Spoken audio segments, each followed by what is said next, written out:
नमस्कार। आज हम बात करेंगे कंस्ट्रक्शन ऑफ सिंक्रोनस मशीन के बारे में। तो चलिए चलते हैं। जैसा कि मैंने सभी लेक्चर्स में बताया था कि मशीन जो होती है दो पार्ट से मिलकर बनी होती है। एक होता है स्टेटर, दूसरा होता है रोटर। स्टेटर जैसे इसके नाम से पता चलता है वो क्या है, स्टेशनरी पार्ट, स्थिर भाग जो घूम नहीं रहा, ठीक है, वो किसी मशीन का स्थिर भाग स्टेटर कहलाता है। जैसे यहाँ सिंक्रोनस मशीन, तो सिंक्रोनस मशीन का स्थिर भाग क्या कहलाएगा, स्टेटर, ठीक है। और इस पे कौन सी वाइंडिंग प्लेस होती है, इस पे आर्मेचर वाइंडिंग प्लेस होती है, ठीक है। जैसे किसी मशीन में दो पार्ट होते हैं, स्टेटर स्टेशनरी हिस्सा जो घूम नहीं रहा, रोटर रोटेटिंग पार्ट जो घूम रहा है। और दो तरह की वाइंडिंग होती है, एक होती है आर्मेचर वाइंडिंग और एक होती है फील्ड वाइंडिंग। आर्मेचर वाइंडिंग वो जो सप्लाई से कनेक्ट है, ठीक है, या लोड से कनेक्टेड है, ओके, वो तो हो गई आर्मेचर वाइंडिंग। सप्लाई से मोटर के केस में और लोड से अल्टरनेटर के केस में कनेक्ट होती है, वो होती है आर्मेचर वाइंडिंग। और फील्ड वाइंडिंग वो जो सिर्फ एक्साइटेशन के लिए इस्तेमाल किया जाता है। फील्ड वाइंडिंग जैसे इसके नाम से पता चल रहा है, वह वाइंडिंग जो मैग्नेटिक फील्ड को प्रोड्यूस करे फील्ड वाइंडिंग कहलाती है। और हमने देखा था कि मैग्नेटिक फील्ड के प्रोडक्शन के लिए डीसी सप्लाई का इस्तेमाल किया जाता है। तो फील्ड वाइंडिंग कौन सी सप्लाई से कनेक्ट होगी, डीसी सप्लाई से, ओके। तो दो तरीके की वाइंडिंग हो गई, आर्मेचर वाइंडिंग, फील्ड वाइंडिंग, और दो तरीके के पार्ट हो गए किसी मशीन के, स्टेटर और रोटर। सिंक्रोनस मशीन के केस में स्टेटर के ऊपर हम आर्मेचर वाइंडिंग लगाएंगे, ओके। अब लगाने के लिए सेम वही तरीका, उसमें स्लॉट्स बनाएंगे और स्लॉट्स के अंदर हम आर्मेचर वाइंडिंग को डिस्प्लेस कर देंगे, ओके। फिर सेम रोटर के ऊपर जो हम वाइंडिंग लगाएंगे, अब रोटर बचा और वाइंडिंग दूसरी कौन सी बची, फील्ड वाइंडिंग। तो रोटर के ऊपर यहाँ पे कौन सी वाइंडिंग लगाएंगे हम, फील्ड वाइंडिंग, ठीक है। आर्मेचर वाइंडिंग स्टेटर पे और रोटर पे फील्ड वाइंडिंग। तो जैसे स्टेटर इसके नाम से स्टेशनरी पार्ट, सिंक्रोनस मशीन का कौन सी वाइंडिंग प्लेस करेंगे स्टेटर पे, आर्मेचर वाइंडिंग। अब सेम वही लगाने का तरीका, उसमें स्लॉट्स बना के उसमें आर्मेचर वाइंडिंग को प्लेस कर देंगे, ओके। फिर अब जो ये आर्मेचर वाइंडिंग है वो 3 फेज सप्लाई से कनेक्ट करेंगे मोटर के केस में, और इससे लोड से कनेक्ट करेंगे जनरेटर के केस में, ठीक है। ये हुआ स्टेटर। फिर हम देखते हैं रोटर के लिए। तो रोटर क्या है, रोटेटिंग पार्ट किसका, सिंक्रोनस मशीन का, वह हिस्सा जो घूम रहा है रोटर कहलाएगा। अब रोटर पे कौन सी वाइंडिंग रोटर पे लगाई दी होती है, एक field winding. A field winding is placed on the rotor of synchronous machine. और मैंने बताया था कि फील्ड वाइंडिंग कौन सी सप्लाई से कनेक्ट होगी, डीसी सप्लाई थी, ठीक है। तो ये डीसी सप्लाई से फील्ड वाइंडिंग कनेक्ट हो गई। देखिए कैसे क्या समराइज किया, stator, rotor, armature winding, field winding. Stator पे कौन C winding, armature winding. Rotor पे कौन C winding, field winding. Field winding किससे कनेक्ट होती है, डीसी सप्लाई से। आर्मेचर वाइंडिंग किससे कनेक्ट होती है, एसी सप्लाई से, ओके। अब जैसे हमने ये बोला कि रोटर के ऊपर डीसी सप्लाई और जो स्टेटर है उस पर एसी सप्लाई, तो दोनों सप्लाई डिफरेंट है, एसी सप्लाई और डीसी सप्लाई। उसी वजह से सिंक्रोनस मशीन को डबली एक्साइटेड मशीन कहा जाता है। क्यों, इसमें स्टेटर पे तो एसी सप्लाई होती है और रोटर पे डीसी सप्लाई होती है। इसी वजह से सिंक्रोनस मशीन को क्या कहलाता है, डबली एक्साइटेड मशीन। क्यों कहा जाता है, क्योंकि स्टेटर पे तो एसी आर्मेचर वाइंडिंग है ना, स्टेटर पे वो एसी से कनेक्टेड होती है, और फील्ड वाइंडिंग जो रोटर पे है वो डीसी से कनेक्टेड है। दोनों सप्लाई डिफरेंट है, इस वजह से हम सिंक्रोनस मशीन को डबली एक्साइटेड मशीन कहते हैं, ठीक है। यहाँ तक है। फिर उसके बाद देखिए रोटर होते हैं, जैसे इंडक्शन मशीन में रोटर होता है स्क्वायल के जो स्लिप रिंग, सेम वैसे ही यहाँ पे जो रोटर होंगे वो दो टाइप के होंगे, एक होता है सेलिएंट पोल रोटर और दूसरा होता है सिलेंड्रिकल रोटर। तो आज के पूरे लेक्चर में हम धीरे धीरे और अच्छे से इन सभी के बारे में डिस्क्राइब करेंगे, स्टेटर क्या होता है, रोटर क्या होता है, और दोनों रोटर जो है उनके टाइप है, और फिर कौन कौन से जगह पे कौन से रोटर का इस्तेमाल किया जाता है, ये पूरा हम आज के लेक्चर में कवर करेंगे। तो चलिए चलते हैं स्टेटर पे। तो स्टेटर जैसे ये आपको स्टेटर दिखाई दे रहा है, ठीक है, ये बाहर का जो सरफेस है स्टेटर है, स्थिर हिस्सा है। इसमें ये जो बना रखे हैं ये स्लॉट्स होते हैं, और ये जो हिस्सा होता है ये, ठीक है, ये है, इसको टिथ बोलते हैं। ये अंदर का हिस्सा स्लॉट्स हो गए। अब इसमें स्लॉट्स बनाए वो अंदर की साइड बनाए, इसलिए हम ये बोलते हैं कि इसमें स्टेटर के अंदर स्लॉट्स अंदर की तरफ लगे होते हैं, अंदर की तरफ किए होते हैं। और स्टेटर पे कौन सी सप्लाई कनेक्ट करेंगे, 3 फेज मशीन के केस में 3 फेज सप्लाई कनेक्ट करेंगे। और स्टेटर के स्लॉट्स में कौन सी वाइंडिंग लगाएंगे, स्टेटर वाइंडिंग जो है आर्मेचर वाइंडिंग, ओके। फिर जो अंदर की तरफ है ये है अपना रोटर है, यहाँ पे एक सेलिएंट पोल टाइप का रोटर है। तो अंदर है एक सेलिएंट पोल रोटर, उसकी शेप कुछ ऐसी है, उसमें दो पोलरिटी है, एन पोल और एस पोल। उसके ऊपर वाइंडिंग कौन सी होती है? Field winding. तो सेलिएंट पोल रोटर पे फील्ड वाइंडिंग लगा दी, ठीक है। और फील्ड वाइंडिंग को किससे कनेक्ट करेंगे? डीसी सप्लाई से, तो उससे डीसी सप्लाई से कनेक्ट कर दिया, ठीक है। ये पूरा था स्टेटर के बारे में। तो स्टेटर में क्या है, अंदर की तरफ स्लॉट्स बने होते हैं। Stator it contains slots in inner periphery. इसके देखो अंदर की तरफ स्लॉट्स बने हुए हैं, ठीक है। तो ये क्या स्लॉट्स अंदर की तरफ होते हैं। अब इस स्लॉट के अंदर क्या होता है? इन स्लॉट्स के अंदर होता है आर्मेचर वाइंडिंग, ठीक है। तो it contains slots in the inner periphery that has 3 phase, क्योंकि 3 फेज मशीन है तो 3 फेज स्टार कनेक्टेड वाइंडिंग। कौन सी वाइंडिंग? आर्मेचर वाइंडिंग लगी हुई है, ठीक है। तो ये हो गया उसके अंदर स्लॉट्स है, उसमें आर्मेचर वाइंडिंग लगा दी। उसके बाद हम बात करते हैं स्टेटर के फ्रेम की। तो फ्रेम के लिए देखो क्या होता है कि किस फोटो फ्रेम का आपने नाम सुना होगा। वो क्या करती है कि इस फोटो को ऊपर फ्रेम लगाती है, वो फ़ोटो को बचाती है। किन चीज़ों से? जो धूल मिट्टी हुई इन चीज़ों से बचाती है। किससे? बाहर की चीज़ों से, ठीक है। तो वो प्रोटेक्ट करती है। तो सेम यहाँ पे फ्रेम जो है, जो फ्रेम है, स्टेटर का भाग है, वो क्या बचाती है? वो बचाती है किसको? उसके अंदर जो पार्ट्स होते हैं। कौन कौन से पार्ट्स होते हैं? एक तो स्टेटर कोर होगा, उसमें वाइंडिंग होगी, रोटर भी होगा, उन सबको बचाएगी कौन? स्टेटर का फ्रेम, ठीक है। स्टेटर का फ्रेम क्या बचाएगा? उसके अंदर जो स्टेटर कोर होती है, वाइंडिंग होती है, उसके अंदर रोटर होता है, उन सबको बचाती है। किससे? बाहर की चीज़ों से। बाहर की चीज़ें ह्यूमन बीइंग भी हो सकती है या कोई भी हो सकता है, ठीक है, बारिश पानी या जो भी कुछ है, उन सब से बचाती है। तो फ्रेम क्या करती है? एक तो बचाती है, और दूसरा क्या होता है, ये जो स्टेटर कोर है, स्टेटर कोर कौन सा? जिसमें स्लॉट्स बने हुए हैं। याद रखना फ्रेम बाहर का हिस्सा है, इसके अंदर जो कोर होती है जिसमें स्लॉट्स बने होते हैं, ये है स्टेटर कोर। तो ये स्टेटर कोर क्या होता है? इस फ्रेम के अंदर लगी होती है, इस फ्रेम के अंदर फिक्स होती है। अगर मान लो ये फ्रेम नहीं होती तो फिक्स कहाँ करते हैं? स्टेटर कोर को, ठीक है। तो क्या करता है फ्रेम? क्या काम करता है? एक तो प्रोटेक्ट करता है। किसको प्रोटेक्ट करता है? इसके अंदर जो चीज़ें हैं, इंदर के अंदर कौन कौन से पार्ट? स्टेटर कोर, वाइंडिंग और रोटर, इनको प्रोटेक्ट करता है। और क्या करता है? सपोर्ट करता है। किसको सपोर्ट करता है? स्टेटर कोर को। सपोर्ट इसलिए कर रहा है स्टेटर कोर, अगर मान लो फ्रेम नहीं होती तो तुम लगाते कहाँ स्टेटर कोर, ठीक है। तो स्टेटर क्या और क्या, तो फ्रेम के अंदर फिक्स किया गया है, और फ्रेम क्या करती है? दूसरे अंदर जो चीज़ें है उसको प्रोटेक्ट कर रही है। और फ्रेम किसकी बनी होती है? फ्रेम बनी होती है कास्ट आयरन की। तो फ्रेम पता चल गया। तो फ्रेम कास्ट आयरन की बनी होती है, वो प्रोटेक्ट करती है किसको? उसके अंदर जो चीज़ें है, रोटर, वाइंडिंग, उनको। और क्या करती है? सपोर्ट कर रही है स्टेटर कोर को। ओके, ये बात होगी। अब हम देखते हैं स्टेटर कोर की। तो स्टेटर कोर किसका बना होता है? हाई ग्रेड सिलिकॉन स्टील का। तो हमें पता है जो स्टेटर कोर है, कोर नाम है इसका, मतलब उसमें कोई फ्लक्स फ्लो होगा, ठीक है। तो स्टेटर कोर में कौन सा स्टेटर पे सप्लाई है? एसी सप्लाई, तो उसमें फ्लक्स होगा अल्टरनेटिंग फ्लक्स। तो स्टेटर कोर क्या करता है? कैरी करता है कौन से फ्लक्स को? अल्टरनेटिंग फ्लक्स को कैरी करता है, ठीक है। किसका बना होता है? हाई ग्रेड सिलिकॉन स्टील का, ठीक है। और stator core is laminated. Laminated का मतलब क्या होता है मशीन की भाषा में? कोई भी कोर होता है वो एक पूरे मटेरियल से ना बन के बहुत पतली पतली स्ट्रिप से बना होता है। जैसे आपने ट्रांसफॉर्मर देखा होगा, उस पर ई शेप का ट्रांसफॉर्मर होता है, उसकी ई शेप की पत्तियों से बना होता है, ठीक है। तो ये जो पत्तियां होती हैं उनको बोलते हैं लेमिनेशंस। इन सबको जोड़ के बनाया जाता है, इसलिए बोल गया कि कोर लेमिनेटेड। तो यहाँ स्टेटर कोर क्या कि एक फिक्स मटेरियल से ना बन के वो उसकी पत्ती और स्ट्रिप से मिलकर बना होता है, इसलिए बोलते हैं स्टेटर कोर इज़ लेमिनेटेड। और लेमिनेशंस करने से फ़ायदा क्या होता है? लेमिनेशन करने से एडी करंट लॉस कम हो जाता है, ठीक है। कहीं भी अगर लेमिनेशंस कर रहे हैं इसका मतलब उसकी एडी करंट लॉस कम हो जाएगा। और एडी करंट लॉस क्या होता है? कोर लॉस के दो होते हैं, एक होता है एडी करंट लॉस और एक होता है हिस्टेरेसिस लॉस। तो एडी करंट लॉस कम होगा, इसका मतलब फाइनली हम ये कह सकते हैं कि उस मशीन में कोर लॉस कम हो जाते हैं, रेड्यूस हो जाते हैं, ठीक है। तो स्टेटर कोर क्या कर रहा है? अल्टरनेटिंग फ्लक्स को कैरी कर रहा है, और किसके? स्टेटर को लेमिनेट की जाती है। क्यों? Which reduces core losses, core loss को रेड्यूस कर देता है, ठीक है। थर्ड जो पार्ट है स्टेटर का वो है आर्मेचर वाइंडिंग। कहाँ पे प्लेस होती है? स्टेटर के कोर में, ठीक है। स्टेटर कोर में स्लॉट्स बना के उसमें आर्मेचर वाइंडिंग प्लेस की जाती है। तो winding wound on stator of synchronous machine, synchronous machine के स्टेटर पे। And when current flow in this winding, जब इस वाइंडिंग में करंट फ्लो होता है, ऑब्वियसली एसी सप्लाई से कनेक्टेड, तो इसमें अल्टरनेटिंग करंट फ्लो होगा। तो जैसे ही इस वाइंडिंग में अल्टरनेटिंग करंट फ्लो होता है तो it produces sinusoidal space distribution of EMF, ठीक है। साइनोसॉइडल ईएमएफ को प्रोड्यूस करेगा। एक चीज़ समझिए, डीसी मशीन में हम बात करते हैं डीसी सप्लाई की या डीसी जनरेशन की, ठीक है।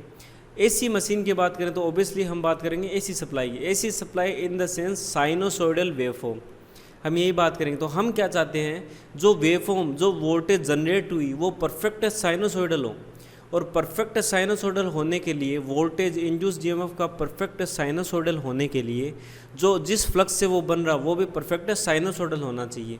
तो फाइनली हमारा फोकस कहाँ पे, हम ये चाहते हैं कि जो स्पेस मतलब रोटर और स्टेटर के बीच में जो गैप है उसमें जो फ्लक्स का डिस्ट्रीब्यूशन है वो साइनोसॉइडल होना चाहिए। अगर फ्लक्स का डिस्ट्रीब्यूशन साइनोसॉइडल होगा तो जो कंडक्टर पे इंड्यूस ईएमएफ आएगा वो साइनोसॉइडल होगा, ठीक है। और हमें पता है कि अल्टरनेटिंग करंट जो जनरेटर होता है वो यही होता है कि वो साइनोसॉइडल ईएमएफ को जनरेट करे, ठीक है। तो क्या होना चाहिए, हमारा फाइनल फोकस है जो स्पेस के अंदर रोटर और स्टेटर के बीच में जो गैप है उसके अंदर जो फ्लक्स का डिस्ट्रीब्यूशन हो वो साइनोसॉइडल होना चाहिए, ठीक है। और वो कब होगा, जब हम आर्मेचर वाइंडिंग को सप्लाई से कनेक्ट करेंगे। अब वो कैसे होगा, किस प्रोसेस में होगा, वो हम देखेंगे रोटर के कंस्ट्रक्शन में। तो ये वो स्टेटर का कंस्ट्रक्शन। अब इसमें आर्मेचर वाइंडिंग को स्टेटर पर लगाने का कारण क्या है। देखो आर्मेचर वाइंडिंग स्टेटर मतलब स्टेटर स्थिर है, आर्मेचर वाइंडिंग स्थिर है। तो जब आर्मेचर वाइंडिंग स्थिर है तो उससे क्या आसानी से एक तो इंसुलेट कर सकते हैं, जो भी स्टेशनरी जो स्थिर चीज़ें होती हैं उनको इंसुलेट आसानी से कर सकते हैं। और दूसरा क्या है कि अगर उससे आउटपुट लेना होता तो बिना ब्रश और स्लिप रिंग के हम उससे आउटपुट ले सकते थे, ठीक है। बिना ब्रश और स्लिप रिंग के हम उससे आउटपुट ले सकते थे। अगर 3 फेज है तो 3 स्लिप रिंग चाहिए होती, 3 ब्रशेज चाहिए होते, ठीक है। तो हम क्या ना बिना स्लिप रिंग और ब्रश से हम आउटपुट ले सकते हैं। तो ये दूसरा फ़ायदा। और थर्ड जो मैं एडिशनल बता रहा हूँ कि कूलिंग ईजी होती है, कूलिंग हम बहुत आसानी से कर सकते हैं स्टेशनरी पार्ट की। तो क्या होता है कि आर्मेचर वाइंडिंग को स्टेटर पर लगाने का कारण क्या है कि तो आर्मेचर वाइंडिंग को हम क्या इंसुलेट आसानी से कर सकते हैं। दूसरा क्या है, इससे जो आउटपुट है वो हम डायरेक्टली ले सकते हैं without use of brush contact, ठीक है, बिना ब्रश कॉन्टैक्ट के। और थर्ड ये भी मान लो कि कूलिंग ईजी हो जाती है, ठीक है। ये बात हुई आर्मेचर वाइंडिंग को स्ट्रेचर पे लगाने का कारण। अब देखिए हम पूरा फाइनल जो डिस्कशन करेंगे रोटर के ऊपर करेंगे। तो सबसे पहला जो रोटर है वो है सेलिएंट पोल रोटर। ये देखिए सेलिएंट का मतलब क्या है, सेलिएंट का मतलब होता है प्रोजेक्टिंग, प्रोजेक्टिंग का मतलब होता है बाहर निकला हुआ, प्रोजेक्ट करता हुआ। इसका मतलब क्या हुआ कि जैसे ये पूरा जो है सेलिएंट पोल रोटर है, एक सेलिएंट पोल 6 पोल रोटर है। इसमें देखिए ये जो है ये है वाइंडिंग, ये वाइंडिंग लपेटी हुई इस पोल पे, ठीक है, ये वाइंडिंग है। और ये जो वाइंडिंग है ये कौन सी वाइंडिंग है रोटर पे, फील्ड वाइंडिंग। क्यों, रोटर पे फील्ड वाइंडिंग होती है। और ये जो ऊपर का जो हिस्सा है, जैसे ये पोल है, यहाँ तक तो पोल हो गया, इस पोल का ऊपर का हिस्सा है ये कुछ जूते के समान संरचना है, जूता होता है वैसी सी संरचना है। तो इसको हम बोलते हैं पोल शू। ये देखो इसको तो पोल शू बोल दिया। और ये जो बाकी है ना, ये जो हिस्सा है पोल, इसको बोल दिया पोल बॉडी। ओके, ये हो गया पोल शू और ये हो गए पोल बॉडी। फिर अंदर है साफ्ट, और इस पोल शू के अंदर कुछ गोल गोल से दिख रहे होंगे आपको, ये है कॉपर बार, जिसे हम बोलते हैं डैम्पर बार। डैम्पर बार क्या करती है, डैम्पर बार करती है कि जो रोटर के अंदर ओसिलेशंस आते हैं उनको हटाती है। रोटर के अंदर ओसिलेशंस कब आते हैं, रोटर के अंदर ओसिलेशंस जब आएंगे जब अचानक से लोड में परिवर्तन हो, अचानक से लोड कंडीशन में परिवर्तन होता है। तो जो अल्टरनेटर होता है उसके रोटर के अंदर ओसिलेशंस प्रोड्यूस हो जाते हैं।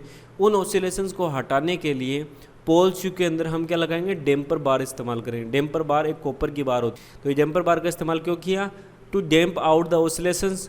किस वजह से, to sudden change of load condition, ठीक है। अब सेलिएंट मतलब प्रोजेक्टिंग। तो प्रोजेक्टिंग का मतलब क्या है, इसमें बाहर निकला हुआ, क्या बाहर निकला हुआ है। जब आप इस रोटर को बाहर निकाल के इसकी सरफेस देखोगे तो इसमें जो पोल शू है ये बाहर निकले हुए से दिखते हैं, इसके पोल्स बाहर निकले हुए से दिखते। तो इस वजह से हम इसको बोलते हैं सेलिएंट पोल रोटर। सेलिएंट मतलब प्रोजेक्टिव, प्रोजेक्टिव मतलब बाहर निकला हुआ, रोटर का पोल का वह हिस्सा जो बाहर निकला हुआ है, इसीलिए हम इसको बोलते हैं सेलिएंट पोल रोटर। अब इसके ऊपर जो वाइंडिंग लगाई वो वाइंडिंग कैसे, सीधे सीधे लपेट दी। अभी बताया कि मशीन में 2 तरह की वाइंडिंग होती है, कॉन्सेंट्रेटेड और एक डिस्ट्रीब्यूटेड। यहाँ पे सीधे सीधे लपेट दी, जैसे ऐसे सीधे सीधे लपेट दी, इसका मतलब वो कौन सी वाइंडिंग हो गई, वो हो गई कॉन्सेंट्रेटेड वाइंडिंग, ठीक है। अब कॉन्सेंट्रेटेड वाइंडिंग में एन पोल बनाना है। तो एन पोल बनाने के लिए ओरिएंटेशन का मैंने बताया था, यहाँ पे क्रॉस और यहाँ पे डॉट। क्रॉस कैसे, दाएँ हाथ अंगूठे का नियम हम इस्तेमाल करेंगे। अंगूठा अगर एन पोल को दर्शाए, अंगूठा हमेशा एन पोल को दर्शाएगा, ये समझ लेना आप, ठीक है। अंगूठा एन पोल को दर्शाएगा। तो जो मुड़ी हुई अंगुलियाँ है उसको रखो आप। तो यहाँ पे मुड़ी हुई अंगुलियाँ अंदर की तरफ जा रही है, यहाँ बाहर निकल रही है। तो यहाँ अंदर जा रही है मतलब यहाँ पे आएगा करंट का क्रॉस और यहाँ पे आएगा डॉट। सेम ये एस बनाना है तो यहाँ पे एन होगा, कुछ अंगूठा इधर की तरफ होगा, इधर अंगूठा होगा। तो जो अंगुलियाँ हैं वो अंदर की तरफ, अंगुलियाँ मुड़ी हुई अंगुलियों का मतलब ये है कि वो धारा की दिशा बता रही है, ठीक है। तो मुड़ी हुई उंगली यहाँ से अंदर जा रही है, यहाँ से बाहर निकल, इसका मतलब धारा यहाँ से अंदर, यहाँ से बाहर निकल रही है। तो यहाँ क्रॉस, यहाँ डॉट। सेम इसके लिए एन इधर है तो इधर अंगूठा आएगा, तो अंगूठा इधर रखो, तो फिर उसके बाद देखो ये क्रॉस, ये डॉट। बाकी सभी पोल भी ऐसे ही ओरिएंट कर देंगे, फिर समी फाइनली इन सबको सीरीज़ में कनेक्ट कर देंगे और डीसी सप्लाई से जोड़ देंगे। ये पूरा प्रोसेस है। तो इस पे जो वाइंडिंग होती है वो कौन सी होती है? वो होती है कॉन्सेंट्रेटेड। सेलिएंट पोल रोटर पे जो वाइंडिंग होती है वो होती है कॉन्सेंट्रेटेड। तो चलिए पॉइंट्स देखते हैं सेलिएंट पोल रोटर के बारे में कि क्या क्या पॉइंट्स है। देखिए, salient pole rotor consist of poles projecting, मतलब जो पोल है बाहर निकले हुए होते हैं। कहाँ से? Out from the surface of rotor core के सरफेस से बाहर की तरफ निकले हुए होते हैं। इस वजह से हम इसको बोलते हैं सेलिएंट पोल रोटर। सेलिएंट पोल जो रोटर होता है वो नॉर्मली यूज किया था किसके लिए? 4 और मोर पोल्स। अगर नंबर ऑफ पोल 4 या 4 से अधिक रखने हैं, उसी केस में हम सेलिएंट पोल रोटर का इस्तेमाल करेंगे। और हमें पता जो सिंक्रोनस स्पीड होती है वो क्या होती है? 120 F/P। ठीक है, 120 F/P। अगर नंबर ऑफ पोल ज़्यादा हैं तो इसका मतलब उसकी स्पीड कम होगी। तो ये भी समझ लेना, सेलिएंट पोल रोटर कम स्पीड, लो स्पीड और मीडियम स्पीड के लिए ही यूज किया जाता है। ठीक है। Rotor is made of steel laminations. देखिए नाम आया लेमिनेशंस, इसका मतलब वो कौन सा लॉस कम करेगा? एडी करंट लॉसेज को। ठीक है। फिर बात करते हैं सेलिएंट पोल रोटर है कौन सी तरीके की वाइंडिंग? मैंने बताई थी कॉन्सेंट्रेटेड। कैसे? पोल्स के ऊपर सीधे सीधे लपेट दी वाइंडिंग, इसका मतलब उस पर कौन सी वाइंडिंग है? कॉन्सेंट्रेटेड। डैम्पर बार लगा रहे हैं हम। डैम्पर बार कहाँ पे? पोल फेसेज में या पोल्स में। क्यों? टू डैम्प आउट ऑसिलेशंस को हटाने के लिए। किस में? रोटर के अंदर। ड्यूरिंग, किस वजह से? During sudden change in load condition. Sudden change in load condition मतलब अचानक लोड कंडीशन में चेंज होता है तो उसमें ऑसिलेशंस आते हैं रोटर के अंदर, उसको हटाने के लिए हम डैम्पर बार का इस्तेमाल करेंगे। ये तो बात हुई अल्टरनेटर के केस में। अगर मोटर के केस में क्या करता है? ये क्या करता है? सेल्फ स्टार्टिंग में हेल्प करता है। हमें पता है सिंक्रोनस मशीन सेल्फ स्टार्टिंग नहीं है, तो उसको सेल्फ स्टार्टिंग बनाने के लिए हम इंडक्शन प्रिंसिपल, मतलब उसको सिंक्रोनस मशीन को इंडक्शन प्रिंसिपल पर वर्क कराते हैं। इसका मतलब उसमें डैम्पर बार हेल्प की जाती है सेल्फ स्टार्टिंग बनाने के लिए। ठीक है। फिर देखिए यहाँ पे सेलिएंट पोल सिंक्रोनस मशीन में नॉन यूनिफॉर्म एयर गैप है। जैसे यहाँ ये अगर ये स्टेटर है पूरा, ये पूरा स्टेटर है, तो यहाँ पे देखिए एयर गैप यहाँ पे कुछ ज़्यादा है, यहाँ पे एयर गैप कम है, यहाँ पे ज़्यादा है। तो एयर गैप जो है वो नॉन यूनिफॉर्म है। नॉन यूनिफॉर्म कहाँ पे कम है? यहाँ पे कम है एयर गैप, यहाँ पे कम है, यहाँ पे ज़्यादा है। ठीक है। तो इसमें ये कौन सा? पोल सेंटर। तो इसमें पोल सेंटर से और दोनों पोल के बीच दूसरे पोल की तरफ चलते हैं तो एयर गैप क्या होता है? धीरे धीरे बढ़ता रहता है। तो एयर गैप धीरे धीरे बढ़ रहा है, इसका मतलब रिलेक्टेंस का मान धीरे धीरे बढ़ रहा है। और रिलेक्टेंस का मान धीरे धीरे बढ़ रहा है, इसका मतलब फ्लक्स का मान धीरे धीरे कम हो रहा है। ठीक है। तो जो फ्लक्स होता है, जैसे यहाँ पे क्या है कि salient pole synchronous machine has non uniform air gap. Air gap uniform नहीं होता। The air gap is minimum. कहाँ पे मिनिमम है? पोल सेंटर के बीच में। ये देखो पोल सेंटर जिसे हम डी एक्सिस बोलते हैं, पोल सेंटर के बीच में मिनिमम है। एंड मैक्सिमम कहाँ पे? दोनों पोल्स के बीच में, एस और एन दोनों पोल के बीच में, और मैक्सिमम है जिसे हम क्यू एक्सिस बोलते हैं। ओके। तो अब जहाँ पे हमें पता है कि जो फ्लक्स होता है वो क्या होता है? MMF upon reluctance. और रिलेक्टेंस क्या होता है? Air gap. ठीक है। जहाँ पे रिलेक्टेंस ज़्यादा, इसका मतलब एयर गैप ज़्यादा, वहाँ पे फ्लक्स कम होगा। और जहाँ पे air gap minimum, reluctance minimum, वहाँ पे फ्लक्स ज़्यादा होगा। यहाँ पे एयर गैप कम है, रिलेक्टेंस कम है, इसका मतलब फ्लक्स ज़्यादा। और यहाँ पे एयर गैप ज़्यादा है, रिलेक्टेंस ज़्यादा है, इसका मतलब फ्लक्स की वैल्यू कम। तो जो फ्लक्स का डिस्ट्रीब्यूशन होगा वो होगा साइनोसॉइडल। कुछ यहाँ से ज़्यादा, फिर धीरे धीरे कम, फिर यहाँ से इधर की तरफ जाएंगे तो धीरे धीरे जो गैप है वो कम होता जाएगा, फ्लक्स का मान बढ़ता जाएगा, फिर वापस ऐसे। तो हमें जो वेव फॉर्म मिलेगी फाइनली वो मिलेगी साइनोसॉइडल। ओके। हमें चाहिए फ्लक्स की वेव फॉर्म साइनोसॉइडल। क्यों? क्योंकि फ्लक्स साइनोसॉइडल होता है, इंड्यूस जीएमएफ भी साइनोसॉइडल आ गया। ओके। तो ये कुछ पॉइंट्स है। फिर उसके बाद तो इसकी वजह से क्या होगा? मिनिमम कहाँ पे है एयर गैप? डी एक्सिस या पोल सेंटर में। और मैक्सिमम कहाँ पे है? दोनों पोल्स के बीच में। तो हम कह सकते हैं जो मैक्सिमम फ्लक्स डेंसिटी या फ्लक्स जो होगा वो कहाँ पे होगा? डी एक्सिस या पोल सेंटर में। और मिनिमम कहाँ होगा? क्यू एक्सिस या दोनों पोल्स के बीच में। अब देखिए इसका जो पोल फेस है वो इस हिसाब से बनाते हैं कि जो इसमें एयर गैप लेंथ कहाँ से इंक्रीज हो रही है? From pole center to pole tips. ये देखो एयर गैप लेंथ कहाँ से? यहाँ से कम है, तो यहाँ से धीरे धीरे इधर की तरफ चलेंगे तो इसमें जो पोल एयर गैप है वो धीरे धीरे बढ़ता जाएगा। ठीक है। यही सेम इस हिसाब से इसकी शेप बनाते हैं। और जो इसकी शेप है वो है सेमफर्ड शेप। ठीक है। याद रखना जो इसकी पोल फेस की शेप है वो है सेमफर्ड। तो इसमें पोल फेस सो शेप्ड इस हिसाब से शेप करेंगे कि इसमें एयर गैप की लेंथ है वो इंक्रीज होती है कहाँ से? पोल सेंटर से पोल टिप्स की तरफ, दोनों पोल्स के बीच में। सो दैट फ्लक्स डिस्ट्रीब्यूशन, जो फ्लक्स डिस्ट्रीब्यूट करे एयर गैप में वो क्या होगा, साइनोसोडल होगा। और साइनोसोडल फ्लक्स हो, इसका मतलब जो ईएमएफ जनरेट होगा वो भी साइनोसोडल मिलेगा, और हमें ईएमएफ साइनोसोडल ही चाहिए, ठीक है। फिर जो इंडिविजुअल फील्ड पोल वाइंडिंग, जैसे इसमें इंडिविजुअल फील्ड पोल वाइंडिंग ये जो आपस में कनेक्ट, इन दोनों को क्या है, सीरीज में जोड़ देंगे, ऐसे सीरीज में जोड़ देते हैं, ठीक है। इनको सीरीज में जोड़ दिया, ये देखो, फिर इनको सीरीज में जोड़ दे, तो individual field pole winding are connected in series to give alternate north and south polarity. Alternate north और साउथ पोलरिटी के लिए हम इसको क्या करते हैं, सीरीज में जोड़ देते हैं। जैसे एक एग्जांपल दिखाता हूँ आपको, ये देखिए, इसमें यहाँ पे एन पोल बनाना, मतलब अंगूठा इधर रखा तो करंट क्या होगा, ऊपर की तरफ, तो इसमें तार को ऐसे लपेट दिया, यहाँ से कनेक्शन लिया, इसको तार को ऐसे लपेट दिया, फिर इस तार को आगे ले जाकर यहाँ पे ऐसे लपेट, ये एस बन जाएगा, फिर इस तार को आगे यहाँ पे इस पोल पे लपेट दिया तो ये एन बन जाएगा, फिर ऐसे करके और ये एस बन जाएगा। और एस और एन बनाने के लिए दाएँ हाथ के अंगूठे का नियम इस्तेमाल करना है। उसमें धारा की दिशा में मुड़ी हुई अंगुलियों को रखोगे तो जो अंगूठा है वो क्या बताएगा, एन पोल को बताएगा। जैसे यहाँ धारा की दिशा के अंदर मुड़ी हुई अंगुलियों को रखो नीचे की तरफ, तो अंगूठा आएगा इधर की तरफ, इसका मतलब ये पोल हो जाएगा एन पोल। और फाइनली जो इसके दो टर्मिनल बचे उनको डीसी सप्लाई से ब्रश के थ्रू, स्लिप रिंग के थ्रू कनेक्ट कर देंगे, ओके। ये है, तो इसका मतलब ये हुआ, इस पॉइंट का मतलब कि जो इंडिविजुअल फील्ड पोल है वो कनेक्टेड है सीरीज में टू गिव अल्टरनेट नॉर्थ और साउथ पोलरिटी। और एंड ऑफ फील्ड वाइंडिंग किससे कनेक्टेड है, इसी सोर्स से, किसके थ्रू, ब्रश और स्लिप रिंग के थ्रू, ठीक है। अब क्या होता है कि जिसमें हमें पता है जो पोल्स होते हैं, नंबर ऑफ पोल 4 या 4 से अधिक रखेंगे, तो 4 या 4 से अधिक नंबर ऑफ पोल्स रखेंगे तो इसमें जो स्पीड होगी वो होगी मीडियम या लो स्पीड। अगर हम 4 या 4 से मिनिमम 4 पोल रख सकते तो 120F हम 50 हर्ट्ज फ्रीक्वेंसी सप्लाई के लिए देखते हैं, पोल को रखो 4 तो स्पीड मिलेगा 1500, मतलब 1500 स्पीड से ज़्यादा स्पीड के लिए हम इसको ऑपरेट नहीं करा सकते, 1500 कम स्पीड के लिए हम इसको ऑपरेट कराएंगे, ठीक है। तो सेलिएंट पोल जो रोटर होता है, जो मशीन होती है, उसकी स्पीड मैक्सिमम 1500 होगी और उससे ज़्यादा पे हम उसको ऑपरेट नहीं करा सकते। क्यों? क्योंकि इसमें जो नंबर ऑफ मिनिमम पोल्स है वो 4 हो सकते हैं। अब 6 होंगे तो फिर उसके बाद हिसाब से वो स्पीड 1000 हो जाएगी, ओके। तो ये क्या होता है, मीडियम और लो स्पीड के लिए ऑपरेट करती है। क्यों? क्योंकि इसके पोल्स जो होते हैं वो 4 और 6 होते हैं, मतलब लार्ज नंबर ऑफ पोल्स होती हैं। और अगर पोल्स ज़्यादा हो गए तो उसका जो डायमीटर बनेगा, देखिए पोल्स ज़्यादा हो गए तो इसके डायमीटर जो बनेगा वो भी बहुत ज़्यादा बनेगा, ठीक है। ये डायमीटर बहुत ज़्यादा बड़ा हो जाएगा अगर इसके पोल्स बहुत ज़्यादा हो जाएंगे। तो हम ये कह सकते हैं मशीन का डायमीटर क्या होगा, बड़ा। और हमें पता है इंड्यूस जीएमएफ क्या होता है, ये होता है BLV। अगर इसका डायमीटर बड़ा है, ठीक है, डायमीटर बड़ा मतलब नंबर ऑफ टर्न्स ज़्यादा आएंगे, तो नंबर ऑफ टर्न्स ज़्यादा है तो उसी वोल्टेज EMF को प्रोड्यूस करने के लिए जो लेंथ ऑफ कंडक्टर हम कम कर देंगे। लेंथ ऑफ कंडक्टर कम कर दिया, इसकी मतलब उसकी एक्सियल जो लेंथ होगी वो कम हो जाएगी, ठीक है। मतलब उसकी जो डायमीटर वो तो बढ़ा जाएगा, उसकी जो चौड़ाई है, लंबाई है, वो कम हो जाएगी, ओके। फिर इसके जो एप्लीकेशन है वो एक हाइड्रो इलेक्ट्रिक और एक डीजल जनरेटर में, जहाँ लो स्पीड की जो पावर प्लांट होते हैं वहाँ पे इसका इस्तेमाल किया जाता है, सेलिएंट पोल का, हाइड्रो अल्टरनेटर और डीजल जनरेटर में, ओके। फिर देखिए दूसरा जो पोल है वो है सिलेंड्रिकल रोटर। सिलेंड्रिकल रोटर मतलब नॉन सेलिएंट। नॉन सेलिएंट मतलब उभरा हुआ नहीं, नॉन प्रोजेक्टेड।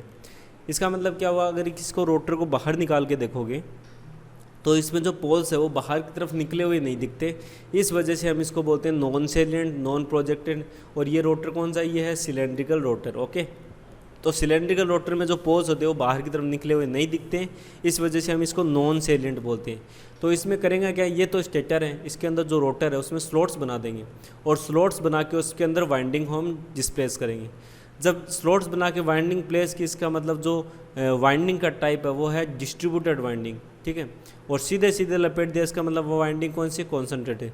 तो यहाँ जो वाइंडिंग होगी वो होगी डिस्ट्रीब्यूटेड सिलेंड्रिकल रोटर में, और सेलिएंट पोल रोटर में कौन सी थी, वो थी कॉन्सेंट्रेटेड, ओके। एक जो मोस्ट इंपॉर्टेंट पॉइंट है सिलेंड्रिकल रोटर का वो देखिए, इसमें 2/3 तो हम जो हिस्सा है पूरा परिधि, रोटर की जो परिधि है उसका 2/3 हिस्सा तो हम वाइंडिंग के लिए इस्तेमाल करते हैं और 1/3 हिस्सा पोल के लिए इस्तेमाल करती है। जैसे जस्ट फॉर एग्जांपल ले रहा हूँ, 3 फुट की एक परिधि की एक रोटर है, तो उसमें 2 फुट तो हम इस्तेमाल करेंगे स्लॉट्स के लिए, कि 2 फुट में तो हम स्लॉट बना देंगे, और 1 फुट जो है उसके अंदर हम क्या करेंगे, पोल्स बना देंगे, ठीक है। तो ये 2 फुट है यहाँ पे, यहाँ तो स्लॉट्स बना दिए, और इतना हिस्सा ये जो 1/3 हिस्सा है इसको हम क्या कर देंगे, पोल्स के लिए छोड़ देंगे, ठीक है। अब सेम वही, अगर मान लो यहाँ पे जो वाइंडिंग प्लेस की इसमें डॉट डॉट डॉट है, तो इसका मतलब क्या, इसमें मैग्नेटिक फील्ड की डायरेक्शन यहाँ से निकलेगी और यहाँ से चली जाएगी, ऐसी ही होती है भाई। दाएं हाथ का अंगूठे का नियम इस्तेमाल करो, अगर इसमें करंट की डायरेक्शन आउटवर्ड हो तो जो मुड़ी हुई उंगलियाँ क्या बताएगी, वो मैग्नेटिक फील्ड की डायरेक्शन को बताएगी। सेम क्रॉस है, तो अगर क्रॉस मतलब धारा की दिशा अंदर की तरफ है तो मुड़ी हुई उंगलियाँ क्या होगी, इधर की तरफ, वो मैग्नेटिक फील्ड की डायरेक्शन। और यहाँ से मैग्नेटिक फील्ड निकल रही है, मतलब ये पोल कौन सा हो गया, एन पोल। यहाँ अंदर आ रही है, इसका मतलब ये कौन सा पोल हो गया, एस पोल। ये तो बात करें हम 2 पोल के लिए, ठीक है। अब हम देखते हैं यहाँ पे कुछ पॉइंट्स और। इसमें देखिए एयर गैप क्या है, यूनिफॉर्म है। यहाँ पे एयर गैप देखिए, यहाँ पे यूनिफॉर्म है। एयर गैप यूनिफॉर्म मतलब रिलक्टेंस यूनिफॉर्म है। रिलक्टेंस यूनिफॉर्म मतलब फ्लक्स हमें क्या चाहिए, हमें साइनोसॉइडल चाहिए, ठीक है, नॉन यूनिफॉर्म डिस्ट्रीब्यूशन चाहिए। तो MM(1) रिलक्टेंस क्या होता है, हमारा फ्लक्स। जब रिलक्टेंस यूनिफॉर्म है तो हमारे पास सिर्फ ऑप्शन बचा MM(f) को नॉन यूनिफॉर्म या साइनोसॉइडल बनाने के लिए। अब MM(f) को नॉन यूनिफॉर्म या साइनोसॉइडल बनाने के लिए हमें पता है MM(f) क्या होता है, MM(f) होता है number of turns into current. तो करंट तो सभी कंडक्टर्स में सेम होगी, उसको तो हम चेंज नहीं कर सकते, हम चेंज कर सकते नंबर ऑफ टर्न्स को। अब क्या होता है, नंबर ऑफ टर्न्स को चेंज करें, इसका मतलब हम क्या करेंगे, हमें पता है कि डी एक्सिस में जो फ्लक्स है मैक्सिमम रख रहे हैं, और किसी कोयल में, जैसे ये कोई कोयल है, इसमें अगर करंट ये ऐसे फ्लो हो रही है तो इसमें जो मैग्नेटिक फील्ड होगा वो क्या होगा, वो होगा इसके 90 डिग्री पे, यही होता है। तो अगर यहाँ पे मैग्नेटिक फील्ड हमें डी एक्सिस यही होता है पोल्स के सेंटर में, तो अगर यहाँ पे हमें मैग्नेटिक फील्ड मैक्सिमम रखनी है तो नंबर ऑफ टर्न्स कहाँ पे बढ़ा दो आप, नंबर ऑफ टर्न्स सबसे ज़्यादा यहाँ पे रख दो, ठीक है। तो यहाँ पे सबसे ज़्यादा अगर नंबर ऑफ टर्न्स रखोगे, जैसे यहाँ पे मैंने नंबर ऑफ टर्न्स 5 लपेट दिए, फिर इन दो स्लॉट पे नंबर ऑफ टर्न्स मैंने 4 लपेट दिए, ठीक है, फिर इनमें 3 लपेट दिए, इसमें 2 लपेट दिए। तो यहाँ से इस क्यू एक्सिस से हम डी एक्सिस की तरफ जाते हैं तो नंबर ऑफ टर्न्स देखिए धीरे धीरे कम होते जा रहे हैं। नंबर ऑफ टर्न्स कम होते जा रहे हैं, इसका मतलब MM(f) धीरे धीरे कम होता जा रहा है। और यहाँ जो मैग्नेटिक फील्ड है वो यहाँ मैक्सिमम कहाँ पे, डी एक्सिस पे मैक्सिमम और यहाँ पे मिनिमम। तो हमें जो मैक्सिमम फील्ड मिलेगी, जो मैक्सिमम फ्लक्स मिलेगा वो हमें मिलेगा डी एक्सिस पे, और मिनिमम जो फ्लक्स मिलेगा हमें मिलेगा क्यू एक्सिस पे, ठीक है। तो हम क्यू एक्सिस से डी एक्सिस की तरफ जाते हैं तो हमें फ्लक्स की वैल्यू बढ़ती जाती है, और फिर डी से क्यू की तरफ आते हैं तो फ्लक्स की वैल्यू कम होती जाती है। इसका मतलब जो हम अगर इस पॉइंट से, ठीक है, इस पॉइंट से हम यहाँ पे जाएंगे डी एक्सिस की तरफ, तो जो फ्लक्स है हमारा मैक्सिमम जाएगा डी एक्सिस पे, फिर डी से वापस इधर के आएंगे तो फ्लक्स कुछ ऐसा हो जाएगा, फिर वापस नेगेटिव डायरेक्शन में, और हमें वे फ्लक्स क्या मिलेगा, साइनोसॉइडल। इसका मतलब जो EMF होगा वो भी हमें क्या मिलेगा, साइनोसॉइडल। तो ये है सिलेंड्रिकल रोटर में साइनोसॉइडल MMF जनरेट करने की प्रोसेस। अब हम देखते हैं, ये तो 2 पोल है, ये 4 पोल के लिए 4 पोल में 2/3 को स्लॉट्स बना दो और 1/3 को पोल के लिए, ठीक है। ये 2/3 फॉर वाइंडिंग एंड स्लॉट्स और 1/3 फॉर पोल। अब सिलेंड्रिकल रोटर किससे बना होता है, सॉलिड फोर्जिंग। सॉलिड फोर्जिंग मतलब फोर्जिंग लोहा जैसे क्या होता है, किसी मेटल को थोड़ा सा गर्म करके उसको पीट के शेप देता है। सेम हम यहाँ पे सिलेंड्रिकल रोटर बनाने के लिए क्या करेंगे, फोर्जिंग करेंगे। और किसको करेंगे, हाई ग्रेड निकल क्रोम मोलिब्डेनम स्टील को। अगर इसका नाम याद रखने में आपको दिक्कत हो तो किससे करेंगे, निकम्मो स्टील से। ये स्टील बहुत निकम्मा है, इस वजह से हम इसको बोलते हैं निकम्मो। निकम्मो, नी मतलब निकल, CH मतलब क्रोमियम, MO मतलब मोलिब्डेनम। तो जो सिलेंड्रिकल रोटर का जो मटेरियल कोर बनाने के लिए वो क्या होता है, निकम्मो स्टील। निकल क्रोम और मोलिब्डेनम स्टील जो होता है वो हम बनाते हैं सिलेंड्रिकल रोटर बनाने के लिए, ठीक है, ओके। अब क्या है, जो सिलेंड्रिकल रोटर जो है अल्टरनेटर का, उसमें जो पोल्स होंगे या तो 2 होंगी या 4 होंगी। 4 से कम मतलब क्या होता है, 3 तो हो नहीं सकते, 1 हो नहीं सकता, तो सिर्फ 2 ही पॉसिबिलिटी है इसमें, या तो 2 या 4। अब हमें पता है सिंक्रोनस स्पीड सेम 120 F/p होती है, तो 4 पोल के लिए स्पीड कितनी होती है, 1500 RPM, और 2 पोल के लिए स्पीड होती है 3000 RPM। तो जो सिलेंड्रिकल रोटर होता है वो सिर्फ 2 स्पीड पे ऑपरेट करता है, 1500 या 3000 पे। और 1500 से कम करनी है तो कौन आएगा, सैलेंट पोल। 1500 से ज़्यादा ना तो कौन आएगा, सिलेंड्रिकल रोटर, ओके। तो ये क्या, इसके नंबर ऑफ पोल्स कम है तो इसके हम इस्तेमाल करते हैं हाई स्पीड मशीन्स में। अब अगर नंबर ऑफ पोल्स कम है तो मशीन का जो डायमीटर है वो भी कम है, और अगर मशीन का डायमीटर कम है तो हमें सेम वापस चलो E = BLV से, BLV, ठीक है। ये सिर्फ एक कंडक्टर का था, नंबर ऑफ टर्न्स अगर बढ़ा दो तो अगर टर्न उसके पोल्स कम है तो इसका मतलब उसके टर्न्स कम है, और टर्न्स कम है तो सेम इंड्यूस EMF प्राप्त करने के लिए हमें क्या करना पड़ेगा, उस कंडक्टर की लेंथ बढ़ानी पड़ेगी। उस कंडक्टर की लेंथ बढ़ गई, इसका मतलब क्या हुआ, जो रोटर है उसकी एक्सियल लेंथ बढ़ गई। तो जो ये सिलेंड्रिकल रोटर होता है उसकी डायमीटर तो कम होती है और एक्सियल लेंथ ज़्यादा होती है। नंबर ऑफ पोल 2 और 4 है, तो ये कौन सी मशीन में, हाई स्पीड मशीन के इस्तेमाल की जाती है। और इसमें रोटर क्या होता है, स्लॉटेड होता है। उसमें कौन सी वाइंडिंग डाली होगी, फील्ड वाइंडिंग ऑब्वियसली, ठीक है। अब देखिए इसमें 2/3 जो होता है वो रोटर फेरी स्लॉट बनाते हैं। किसी स्लॉट के अंदर क्या डालेंगे, वाइंडिंग को, और जो 1/3 होता है उसमें अनस्लॉटेड पोर्शन, उसमें क्या बनाएंगे, हम पोल बनाएंगे। और जो डीसी वाइंडिंग होती है, डीसी फील्ड वाइंडिंग है, वो कहाँ पे लगाएंगे, हम स्लॉट्स के अंदर। 2/3 जो हिस्सा है रोटर का, उसमें जो स्लॉट्स बनाए गए उसके अंदर फील्ड वाइंडिंग को प्लेस करेंगे और किससे कनेक्ट करेंगे, डीसी सप्लाई से। और जो वाइंडिंग इसमें डिस्प्लेस होगी वो होगी डिस्ट्रीब्यूटर टाइप। क्यों, क्योंकि इसमें स्लॉट्स बना के वाइंडिंग लगाई गई, ठीक है। और कॉन्सेंट्रेट है मतलब सीधी सीधी लपेट दी, ओके। इसमें एयर गैप की अगर बात करें तो इसमें एयर गैप कॉन्सेंट है, सब जगह पे यूनिफॉर्म है, रिलक्टेंस सेम है। तो इसमें साइनसोइडल फ्लक्स डेंसिटी हमें चाहिए, तो हमें क्या करना पड़ेगा, एमएमएफ को वेरी करना पड़ेगा, जो हमने लास्ट स्लाइड में देखा था। तो एमएमएफ को हमें साइनोसॉइडल वेरी करना पड़ेगा, ठीक है। एमएमएफ साइनोसॉइडल के लिए मतलब हमें मैक्सिमम फ्लक्स डेंसिटी कहाँ चाहिए, डी एक्सिस में, और मिनिमम कहाँ चाहिए, क्यू एक्सिस में, जैसा सेलिएंट पोल में था। और डी एक्सिस में मैक्सिमम फ्लक्स डेंसिटी के लिए हमें क्या होता है, नंबर ऑफ टर्न्स होते हैं वो कम रखने पड़ेंगे, और क्यू एक्सिस में नंबर ऑफ टर्न्स ज़्यादा रखने पड़ेंगे, जो मैंने बता दिया। क्योंकि हमें पता है कि अगर यहाँ ये कोयल है, इसमें अगर करंट यहाँ पे फ्लो हो रहा है तो मैग्नेटिक फील्ड क्या होगा, इस डायरेक्शन में ऊपर की तरफ 90 डिग्री पे, और डी एक्सिस कुछ यहाँ पे है और ये क्यू एक्सिस है। तो अगर मान लो डी एक्सिस में मैक्सिमम फ्लक्स चाहिए तो क्यू एक्सिस में नंबर ऑफ टर्न्स हमें बढ़ाने पड़ेंगे, एमएमएफ बढ़ेगा तो डी एक्सिस में फ्लक्स बढ़ जाएगा। और डी एक्सिस पे कोई स्लॉट नहीं है तो उसमें कोई कोयल नहीं है, वहाँ पे कोई कोयल नहीं है तो वहाँ पे क्या है, कोई एमएमएफ नहीं है, और वहाँ पे कोई एमएमएफ नहीं है तो जो फ्लक्स है वो क्यू एक्सिस पे वो मिलेगा हमें मिनिमम, ठीक है। तो यहाँ पे जो मैक्सिमम फ्लक्स है वो कहाँ पे मिलेगा, डी एक्सिस पे, मिनिमम मिलेगा क्यू एक्सिस पे। इसको अचीव करने के लिए हम क्या करेंगे, डी एक्सिस पे नंबर ऑफ टर्न्स को मिनिमम रखेंगे, क्यू एक्सिस पे मैक्सिमम रखेंगे। फिर जो ये रोटर है इसका इस्तेमाल कहाँ किया जाता है, हाई स्पीड टर्बो जनरेटर में। और हाई स्पीड टर्बो जनरेटर मतलब स्टीम पावर प्लांट जो होते हैं, जो हाई स्पीड वाले 1500 और 3000 आरपीएम पर ऑपरेट करते हैं उनमें। और इसको किससे ड्राइव किया जाता है, इसको ड्राइव किया जाता है स्टीम और गैस टर्बाइन। स्टीम जो टर्बाइन होता है स्टीम पावर प्लांट में वो, या गैस पावर प्लांट में गैस टर्बाइन, इन दोनों से रोटेट किया जाता है उस जनरेटर को, ओके। ये बात तो ये पूरा फाइनल इसका है सेलेंट पोल का, और जो हमारा सिलेंड्रिकल रोटर है उन दोनों का 4 पोल के लिए। ये पूरा इसका कंपैरिजन दिखाता हूँ। सेलेंट पोल में इसकी स्ट्रक्चर कुछ ऐसी होती है, ये पोल फेस है, ये पोल है, इस पर वाइंडिंग कॉन्सेंट्रेटेड होती है, इसमें नंबर ऑफ पोल या तो 4 या उसके ज़्यादा होंगे। सिलेंड्रिकल में नंबर ऑफ पोल्स होंगे वो 4 या 2 ही हो सकते हैं, भाई 4 से कम 2 ही हो सकता है। तो इसकी जो स्पीड होगी वो होगी 1500 से ज़्यादा, ठीक है। 1500 से ज़्यादा की सिलेंड्रिकल इस्तेमाल करेंगे, और 1500 से कम के लिए सेलेंट पोल का इस्तेमाल करेंगे। सिलेंड्रिकल और सेलेंट पोल में सेम 2 स्लिप रिंग होते हैं, डीसी सप्लाई एक पॉजिटिव और नेगेटिव के लिए स्लिप रिंग होगी। उन दोनों को ब्रश से कनेक्ट किया जाता है। ब्रश क्या होता है, स्टेशनरी कॉन्टैक्ट होता है, जो रोटेटिंग और स्टेशनरी को लोड जो होता है सर्किट होता है उसको कनेक्ट करता है। फील्ड वाइंडिंग यहाँ पे लगी है दोनों पे, इसमें फील्ड वाइंडिंग कॉन्सेंट्रेटेड होती है, सीधे सीधे लपेट दी, इसमें डिस्ट्रीब्यूटेड होती है, स्लॉट्स के अंदर डाली गई है, ठीक है।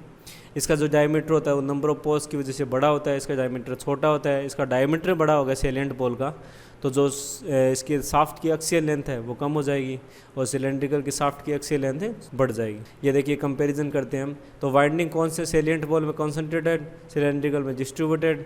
Number of pole salient pole में 4 और मोर, सिलेंड्रिकल में 2 और 4। डायमीटर सेलेंट पोल का ज़्यादा, सिलेंड्रिकल का कम। एक्सियल लेंथ सेलेंट पोल का छोटा, सिलेंड्रिकल में ज़्यादा।